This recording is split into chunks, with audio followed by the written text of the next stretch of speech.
It's been a long time coming, but we're finally starting to see some smaller trucks on sale in the United States. And by small trucks, I really mean small for the United States, because globally, this Hyundai Santa Cruz is really more of a mid-sized pickup truck than a compact truck.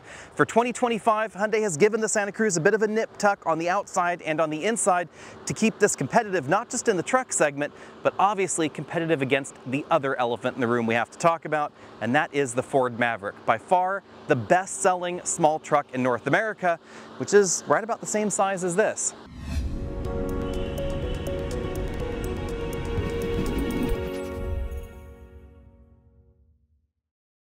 Now, unfortunately, I don't have a great deal of time with the new Santa Cruz today, so I'm just going to grab the camera and we'll walk around the exterior together.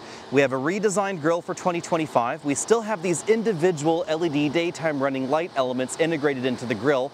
I apologize for them flashing on camera. It's really difficult to get the shutter speed right so that you can actually see them on camera, especially with the bright lighting here. But these are actually slightly different than what we see in the Tucson. So they're not quite as clear. They have a bit more of a lens over there to diffract the light a little bit more, give it a unique look versus the Tucson, although it's still obviously very closely related to that Hyundai Tucson, which also receives a refresh for 2025. You can see that the grille is certainly a bit more squared off than before, and it definitely looks more truck-like than previous. That was one of the complaints about the Santa Cruz, is that maybe it looked a little bit too like a cross-trainer, a little bit too sporty, too car-like. And so they've tried to square things off a little bit for 2025, but very clearly it still shares a reasonable amount of its structure with the Tucson. Not too surprising, of course, because the Maverick shares an awful lot with the Escape and the Bronco Sport. Going back around the front, you'll notice that the headlights, those are still down there low on the bumper, and there is still, of course, the XRT trim that you may have seen released recently. We'll take a look at that exterior in just a second. Moving around the side, you'll notice that we still have that sporty vibe, that sporty profile going on there. It kind of gives me some El Camino vibes, definitely some Australian Ute vibes, especially back here with this angle in the rear. We definitely have some practical touches that we don't find on the Maverick, like this factory roller cover in the back. That's one of the practical things about the Santa Cruz, is that the mission here was to design a vehicle that is based on a Tucson, is, you know, a little bit bigger than a Tucson on the outside. It's kind of Santa Fe sized in a way, but has the practicality of a compact crossover with a usable back seat back here. You do give up a little bit of interior room versus the Tucson, and then the practicality of a bed in the back that's just over 4 feet long. Now, versus the Ford Maverick, if I go in for a closer look, you notice that we have an underfloor storage area, kind of like the Honda Ridgeline. Very similar, but not quite as big as the one in the Ridgeline. It does have some drains in there, so you can use that as a cooler if you want to. That's a really handy touch that, honestly, I wish Ford had replicated in the Maverick. This roller cover is also pretty darn cool, although as you can see, it occupies a reasonable amount of bed space. So you can see this 22-inch roller bag, it's actually tucked under there. And if you pulled this out and you pulled the roller cover out, you would notice that the cargo bed is not actually square. It kind of angles back in there, and it follows very much the line of the door, because the way the rear seats, etc., interact with the vehicle, they actually had to make sure that that cargo area was not quite square to maximize everything in the vehicle. But I do think that's a really handy touch. I like the fact that there's this grab, so that way you can actually go ahead and close that relatively easily. And of course, it locks with the vehicle as well. Another practical touch. Now, back here in the back, we don't see quite as much of a change for 2025 as we saw up front. Similar tail lights to before, with kind of this arrow theme for the turn signal right there. Down at the bottom of the bumper, we do see a little bit of a change. You can see the exhaust tip right over there on the right side, and footholds here to help you climb into the bed. Santa Cruz is still spelled out nice and bold across the tailgate, and you will find a bit more of a change in the XRT in the back. Again, we'll take a look at that in just a second. Under the hood, we do not find the one thing that I know so many shoppers have been asking for. There's no hybrid and no plug-in hybrid Santa Cruz available. Hyundai has said they're thinking about it, but we don't know exactly what the future will hold. So instead, we get the choice of a naturally aspirated 4-cylinder engine or Hyundai's 2.5-liter turbo producing 281 horsepower. That is significantly more than we find in the refreshed Ford Maverick. The Maverick actually got a slight power reduction for 2025, making this definitely the sportier alternative. However, you also get an 8-speed dual-clutch transmission, which is not everybody's preference. Now let's check out the inside. This receives a lot of the interior refresh touches that we found in the Tucson. The biggest change is over here on the driver's side, where we find the twin LCD setup that we also find in the Tucson for 2025. So 12.3 inches for the LCD infotainment system, and then right next to it, another 12.3 inch display for the instrument cluster. And everything is bonded together in one curved display housing, although it is still two different LCDs. So there's actually going to be a seam right here between the two displays.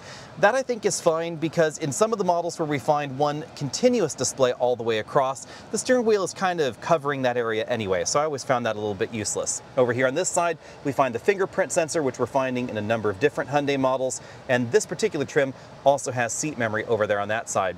The steering wheel, it's also a slightly changed design. We find the controls for the adaptive cruise control over here on this side, paddle shifters on the back of the steering wheel, sport grips up top and below. There's actually kind of an angle right there, kind of a nice touch. And I love the fact that we still have lots of physical buttons here, not touch buttons like we find in so many other vehicles.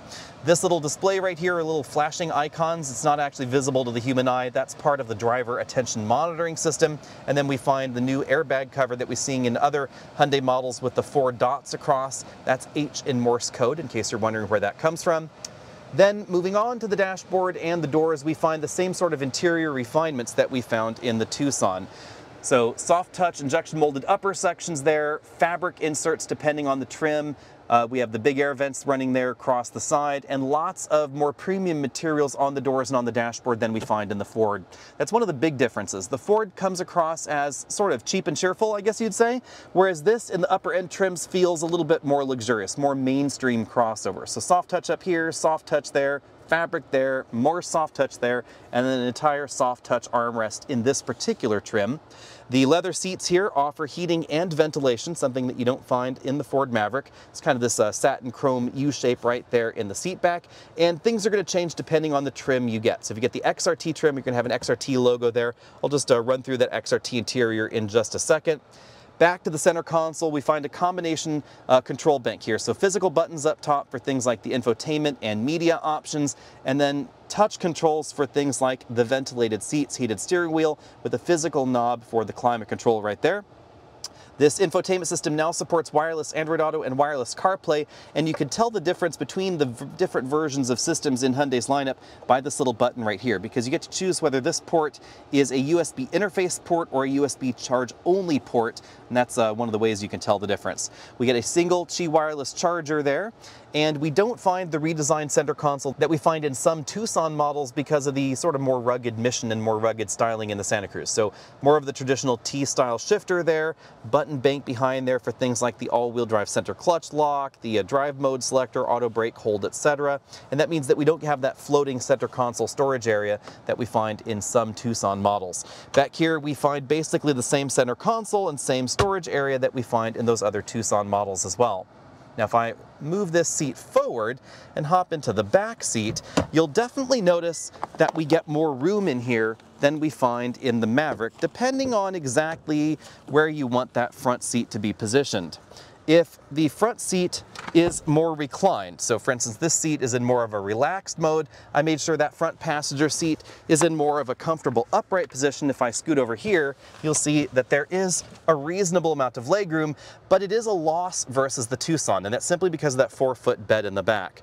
Over here we find center air vents, some USB-C charge-only ports, and as you can see, a solid amount of headroom back here. So I have about 2 inches or so of headroom left. This is definitely roomier and more comfortable in the back seat than the Maverick. It's actually honestly pretty close to something like a Ranger or a Colorado or even the new Tacoma, because those don't have huge back seats either. There is a particular reality for having a usable back seat and just the general dimensions of the vehicle. We have a fold-down center armrest here with 2 reasonably sized cup holders. In case you're wondering, the seat bottom cushion flips up, the seat back does not fold down, and that reveals a little bit of a storage compartment right there behind the driver's seat.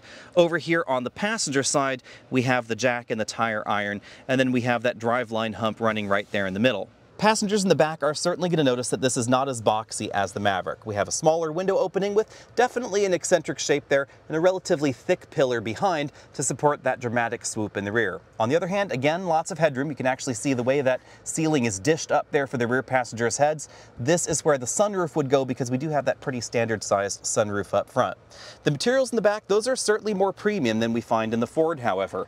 We do find this big piece of hard plastic at the top of the rear door, but then we find a fabric insert for the middle, soft touch in the middle, soft touch armrest, and then a spare set of cup holders on the door. Just, be careful with those takeout drinks because they could splash on the inside if you get a little bit carried away. Back on the topic of child seats, where are the top tether anchors? They are right here. It's a little bit difficult to show you, but there's this kind of flippy door right there, and there's the top tether anchor inside. So you would try and attach that in a pretty top tether anchor fashion. No weird loops that stretch from one side to the other like we find in some pickup trucks, but some of those larger and bulkier buckles, it actually may be difficult to get that child seat latch anchored and top tether anchored properly in there.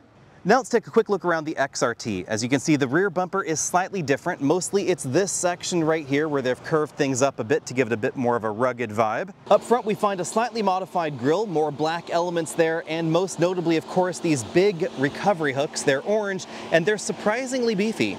On the inside, the XRT gets very much the same interior, although instead of the fabric insert, we have what kind of looks like fabric, but it's actually a hard plastic. However, on the doors, we find slightly more premium touches than we find in the Tucson XRT, which is kind of interesting. So we still have the soft touch insert in the middle, the full soft touch armrest, and soft touch plastics at the upper section of the door, and we find fewer soft materials in the Tucson XRT. All right, it's time to get the Santa Cruz out on the road, and the first thing you're going to notice, especially versus the Maverick, is how much faster the Santa Cruz is 0 to 60. 0 to 60 happens in the turbocharged model in 6 seconds flat. That is definitely quick, and that's all thanks to that somewhat controversial dual clutch transmission. I still don't entirely know why Hyundai has chosen to marry that dual clutch transmission to the 2.5 liter turbo instead of trying to beef up their 8-speed automatic, because that does have a more traditional feel to it, but the shifts are definitely very, very quick in this transmission. It's probably not the most, truck-like transmission ever, but it is certainly sporty in terms of its feel. So, especially if you're trying to compare this to that upcoming Ford Maverick Lobo, this has the power, and the Maverick has the kind of show, I guess you could say, but I know that I would probably go for this and then try and modify in the beefier tires or whatever myself aftermarket. This is certainly going to be more of a street performance truck than that Maverick with the 2-liter turbo. On the other hand, I can definitely see why this dual clutch transmission is not everybody's cup of tea. If you plan on towing with your small truck or you plan on off-roading with your small truck, you should know that there are some disadvantages to the dual clutch design. Dual clutch transmissions generally don't do as well in slow and go, stop and go traffic, really low speed crawl situations, etc. Although this is one of the better dual clutch transmissions out there. So in slow and go driving, when the clutch is right there on the border of engagement, this is pretty smooth because it has a pretty aggressive first gear, and it's really good at managing that clutch engagement, but it's not going to feel as polished as a traditional automatic. So it's really going to depend on exactly what you're looking for. Stopping distances are also pretty decent in the Santa Cruz. In my preliminary testing out here in Southern California, bearing in mind I'm not testing this at home, it took just 114 feet for this to stop from 60 miles an hour back to 0. That's definitely shorter than the Maverick. And handling ability is also very good. I prefer the way this handles over the Maverick. It has a really nice engagement to it. Even on this rough road surface at higher speeds, the suspension doesn't feel like it's getting upset on the broken pavement. The rear end's not skittering around like some lightweight pickup trucks can. Part of that, of course, is because of the design of this truck. It actually doesn't have as much of a weight imbalance as we find in something like a Ranger or a Colorado, etc. Those tend to have a lighter rear end, a heavier front end. This is, not balanced by any stretch, but it's a little bit more balanced than some of those traditional trucks. And since it's a unibody truck, you don't have the bed wobbling around doing its own thing versus the front. You don't have that separate frame to worry about. Everything has a really solid and sorted feel here. This is definitely, mini sport truck, I guess you'd say. As sporty as the Santa Cruz can feel on the right road surface, it also has a pretty comfortable ride. You can thank the relatively light curb weight compared to the average mid-size truck for that.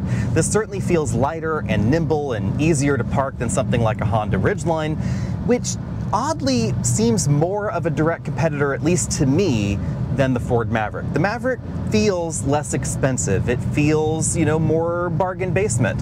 This has a more premium, more car-like feel to it, which kind of vibes with what we find in that Honda Ridgeline. The Honda Ridgeline looks more truck-like than this, I would say still, but doesn't really feel more truck-like on the inside or behind the wheel. Of course, if you want a V6, that's only going to be found in that Ridgeline. On the other hand, if you want slightly better fuel economy, you're certainly going to find that here, because fuel economy is pretty decent even though we don't have that hybrid system. Now, it's not going to be 40 miles per gallon, but over a day of mixed driving here, relatively short routes, been averaging about 24 miles per gallon. Pretty decent for an all-wheel drive truck. For final scores, of course, you're going to have to wait until we can get one of these at home over the next few months, but I have to say, over the next few months, I should also be driving the updated Maverick Hybrid with all-wheel drive, and for me, that model seems pretty hot, because you get all of the traction capability we find in this model and the regular Maverick, finally with the 40 mile per gallon hybrid system. In real-world driving, it's probably going to be a little bit below 40 miles per gallon combined, but it's still pretty darn decent, and now you can also get the same kind of towing capacity in that model that you can in the non-hybrid Maverick. It's still going to be a hair below the Santa Cruz, but 40 miles per gallon, it's hard to beat, and I can't imagine too many people are really going to be trying to tow 4,000 to 5,000 pounds, even with something like this. If you do plan on doing it, the tow rating here is higher than the one in the Maverick, but that is something you should keep in mind, the general design of the transmission. When Hyundai first launched the Santa Cruz, I was definitely impressed. When Ford then launched the Maverick, I was still pretty impressed by the Santa Cruz, even though I kind of like the Maverick's mini F-150 looks.